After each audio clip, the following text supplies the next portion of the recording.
As a paranormal investigator, one of your goals is to communicate with spirits. You hope that if you ask nicely, they'll reveal their presence by knocking on a wall or moving an object. But sometimes they don't want to be bothered. And if they're an angry spirit, they might have a way of telling you to leave them alone.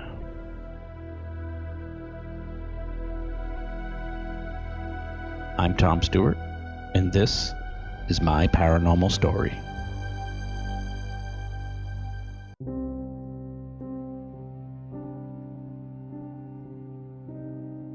The first location I ever investigated after joining Rise Up Paranormal was a small shop in Rhode Island, a quaint little store that specialized in crystals, stones, minerals, and other geological, earthy type stuff. Baskets and boxes and tables full of quartz, rocks, fossils, and seashells, plus lots of Native American artifacts and decorations too. You could spend hours in this store just looking at all the amazing things they had. They even cut and polished the stones for jewelry and decorations. Really amazing stuff. But along with their crystals and gems, they also claimed to have a spirit in the store. The owner and her workers often claimed they would hear voices or footsteps in the store. Some would swear they'd seen shadows walk by. And quite often, objects in the store would go missing or be misplaced. And not just stones, but everything from chairs to displays and other items would be found completely knocked down or tipped over when they opened in the morning. But never any signs of a break-in. And the basement was where most of the activity took place. Rise Up Paranormal had already investigated the store a few times before I joined the team. And Ken DaCosta, the founder and director of Rise Up, felt it was a good place for me to get my first experience as an investigator. And on my first night as an investigator, we had plenty of experiences. We arrived at night, probably around 7 p.m., and loaded all our equipment into the store. Per usual, we did a quick walkthrough of the location. There wasn't a lot really to see. The main floor had many tables filled with boxes and baskets of stones and gems. The walls were decorated with all sorts of Native American artifacts and different tapestries and stuff. And there was a small sitting area in the front of the store with a couple of old chairs and a couch. In one back corner of the store was a small office area with a desk and computer, and in the other back corner was a small break room with a small table and chairs, a mini fridge and a microwave. A small set of stairs in the back of the room led down to a dark and dank basement. It was divided into several small rooms with low ceilings that weren't built for anyone over 6 feet tall. The main room was filled with shelves and even more boxes of stones and gems. In one of the side rooms, there was a stone cutting machine, and another small side room had the oil tank for the heating system. Plus, there were any number of different supplies and cleaning tools located in nooks and corners. It was a bit cluttered, as most basements are, but clear enough for us to walk through and investigate. For this investigation, we brought in a few infrared cameras that could see in the dark, and they were hooked up to a digital DVR system that would record hours of video. We also had an assortment of handheld equipment like digital video cameras, digital photo cameras, digital audio recorders, EMF detectors, thermometers, flashlights, and other gadgets. It took us about an hour or so to place all the IR cameras and run the wires up the stairs and connect them into the DVR system. And we tested out all of our equipment, replaced all the batteries with fresh ones, and after some fine-tuning and adjusting, we had everything where we wanted it.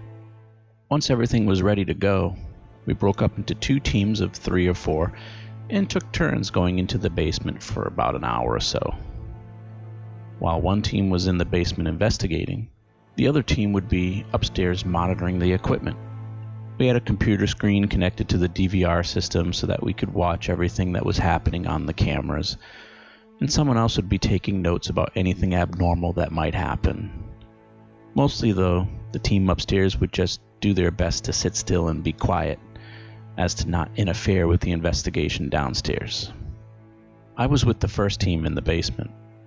For this first hour or so, we chose to just do a simple EVP session and see if we could make contact with the spirit.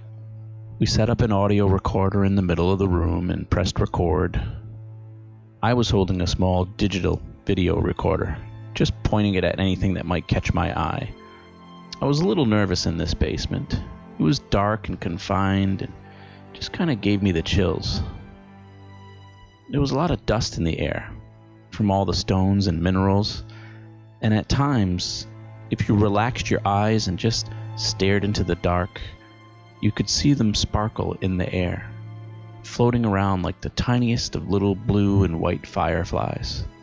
It wasn't paranormal, but it was pretty wild to see. As other investigators asked questions to the spirit hoping for responses, I stayed quiet, holding the video camera, just standing up against a wall, wondering if we would see or hear anything. Occasionally I would look up from the video screen on the camera and look around the dark room. And suddenly at one point, I saw what looked like a shadow walk across the doorway in front of me. I just figured it was one of the other investigators, but when I looked around, I could tell none of them had moved. I pointed the video camera towards the room and slowly walked towards it. It was in the room where the oil tank was. No other doors in or out. I slowly peeked into the room and looked around. "You see something, Tom?" one of them asked. "I don't know. It looked like a shadow walking by." "Yep," they confirmed. "A few people have seen shadows in that room." We wrapped up the EVP session and went back upstairs to quickly review if any of the cameras had caught that shadow. But as I tried to play back the video from the camera I was holding, there was nothing to see.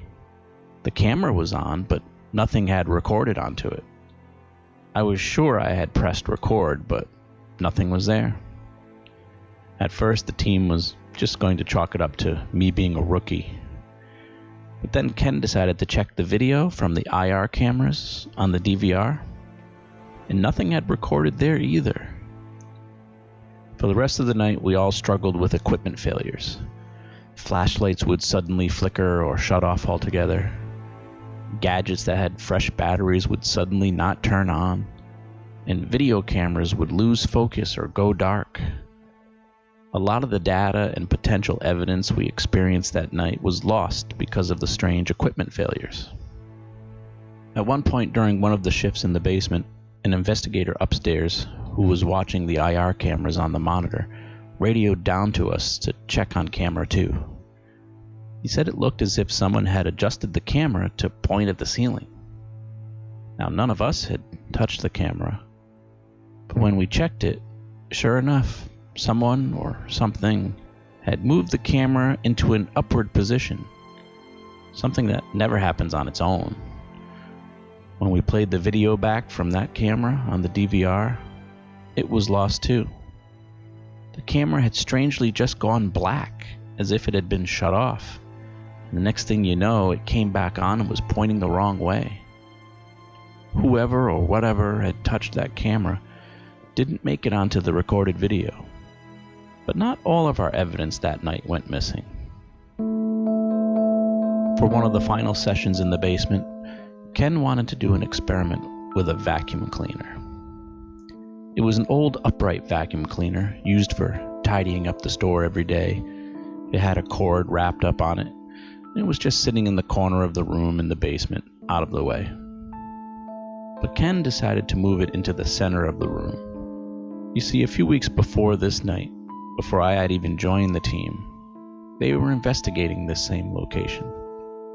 And at one point while in the basement, something strange happened. Ken and a few other investigators were doing an EVP session when suddenly a wooden board came crashing down. It was an old wooden shelf, probably 4 feet long, that was leaning up against the wall. and out of nowhere the board fell over and hit Ken right in the head. Not hard enough to hurt him, but enough to startle him and everyone else in the room. The next day, when Ken reviewed the video from that investigation, the part of the room where the board was leaning against the wall was just barely in frame. Next to the board was the vacuum cleaner. And when he zoomed in on that spot right before the board falls over, you can see what looks like the vacuum cleaner moving. It moves just enough to bump the board, causing it to fall on Ken's head. So during our investigation, Ken decided to see if the spirit wanted to move that vacuum cleaner again. So we set it up in the middle of the main room in the basement, with the cord wrapped up around the handle, and we directed 2 stationary infrared cameras at it to try and catch it moving. We spent over an hour trying to communicate with the spirit, encouraging it to move the vacuum cleaner, push the vacuum cleaner, just do anything to give us a sign. I stood there with the handheld camera just watching to see if anything would happen. "If you're here, can you move the vacuum cleaner?" Ken asked out loud. "Give us a sign that you're here. Push the vacuum cleaner over." For more than an hour, question after question, request after request, and nothing happened. It was well past midnight, and at this point I was sitting on the floor, tired and ready to give up on this vacuum cleaner experiment. And then Ken, perhaps tired and frustrated too, started getting a bit more stern with his speech. He spoke more loudly. "The last time I was here, you pushed that vacuum cleaner into a board that struck me in the head. Did you think this was funny? Why would you want to hurt me? All I'm doing is asking you to push it again, and now you won't. Are you a coward?" He then paused for a moment, and then suddenly, out of nowhere, the vacuum cleaner came crashing down. We all jumped out of our skin. The handle on the vacuum cleaner had come crashing down behind it, as if someone had violently pushed it. It was loud and angry.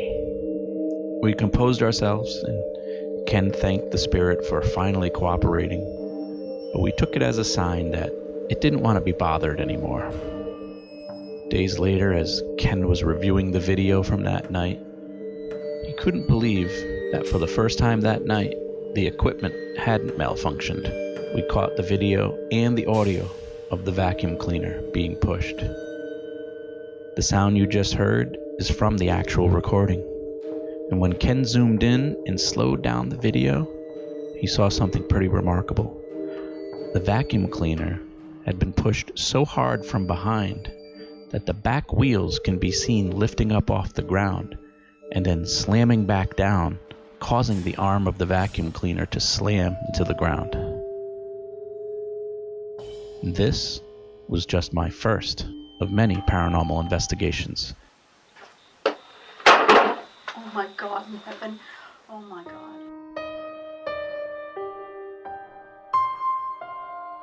My Paranormal Story is written, produced, and narrated by me, Tom Stewart.